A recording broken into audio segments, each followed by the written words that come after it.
हमारे प्राचीन ग्रंथ शाश्वत प्रेम कथाओं से भरे पड़े हैं, लेकिन उनमें से एक जो सबसे अलग है वह है भगवान शिव और देवी पार्वती का दिव्य मिलन। उनकी कहानी सिर्फ प्रेम की कहानी नहीं है, यह अटूट विश्वास, भक्ति और ऊर्जाओं के उत्तम संतुलन का प्रतीक है। सती से शुरू होकर पार्वती के रूप में 2 जन्मों तक फैली उनकी यात्रा हमें सिखाती है कि सच्चा प्यार हमेशा अपना रास्ता खोज ही लेता है, चाहे कितनी भी बाधाएं क्यों न हो। शिव और पार्वती दिव्य ऊर्जा के 2 अंश हैं, एक के बिना दूसरा अधूरा है। अपने रिश्ते में तपस्वी शिव और शक्ति की देवी पार्वती तीनों लोकों में सामंजस्य स्थापित करते हैं और उन पर राज करते हैं। भगवान शिव भारतीय संस्कृति और दर्शन के केंद्र बिंदु हैं। उन्हें त्रिदेवों में एक, महादेव, संहारक और सृजन के स्रोत के रूप में पूजा जाता है।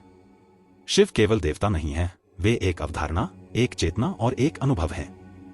भारतीय योग परंपरा में शिव को आदि योगी यानी योग के प्रथम गुरु और आदि गुरु के रूप में मान्यता दी जाती है।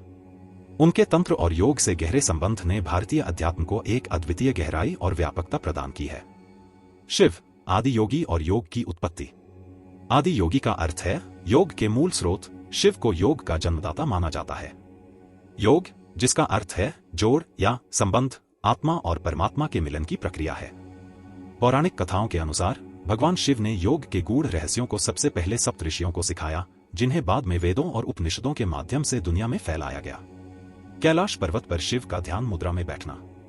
शिव को अक्सर ध्यान मुद्रा में दिखाया जाता है, जो इस बात का प्रतीक है कि वे योग की सर्वोच्च अवस्था, समाधि, में स्थित हैं। यह समाधि वह अवस्था है जहां मनुष्य अपने सभी मानसिक और भौतिक बंधनों से मुक्त हो जाता है। शिव हमें सिखाते हैं कि ध्यान और आत्मचिंतन के माध्यम से ही हम अपने भीतर की दिव्यता को समझ सकते हैं। तंत्र और शिव, आध्यात्मिक ऊर्जा का रहस्य। तंत्र का अर्थ है विस्तार। यह एक ऐसी प्रणाली है जो आत्मा को ब्रह्मांडीय ऊर्जा से जोड़ने का प्रयास करती है। भगवान शिव को तंत्र के मूलाधार के रूप में देखा जाता है। तंत्र का उद्देश्य केवल अनुष्ठानिक पूजा नहीं है, बल्कि यह आत्मा के जागरण और चेतना के विस्तार का माध्यम है। शिव पार्वती विवाह कथा बहुत प्राचीन समय की बात है। माता पार्वती हिमालय पर्वत के राजा हिमवान और रानी मेना की पुत्री थी। बचपन से ही वे भगवान शिव की भक्ति में लीन थीं और उनकी दिव्यता को पूरी श्रद्धा से समझती थी। जब उन्होंने यह जाना कि भगवान शिव एक योगी हैं जो संसार से दूर रहकर तपस्या करते हैं और विवाह से दूर रहते हैं, तब भी उनका प्रेम और आस्था डगमगाए नहीं। देवताओं ने जब सृष्टि के कल्याण के लिए शिव का विवाह आवश्यक समझा, तब ब्रह्मा जी की कृपा से माता पार्वती का जन्म हुआ ताकि वह शिव को संसारिक जीवन से जोड़ सके। माता पार्वती ने भगवान शिव को पति रूप में पाने का निश्चय कर लिया और उसी उद्देश्य से उन्होंने कठोर तपस्या प्रारंभ कर दी। वे निरंतर शिव नाम का जाप करती रहीं, उपवास करती और ध्यान में लीन रहती। उस समय भगवान शिव भी गहन समाधि में लीन थे। देवताओं ने पार्वती की तपस्या को सफल बनाने के लिए कामदेव को भेजा ताकि वह शिव पर प्रेम बाण चलाकर उन्हें ध्यान से बाहर निकाल सके।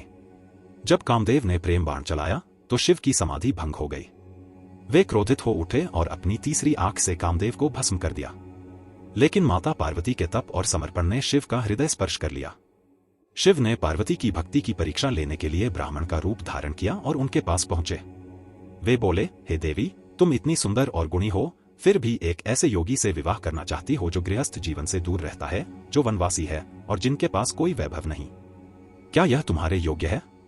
इस पर पार्वती ने विनम्रता से उत्तर दिया, मैंने भगवान शिव को उनके तेज, त्याग, संयम और आध्यात्मिक शक्ति के कारण चुना है, न कि उनकी बाहरी स्थिति या रूप देखकर।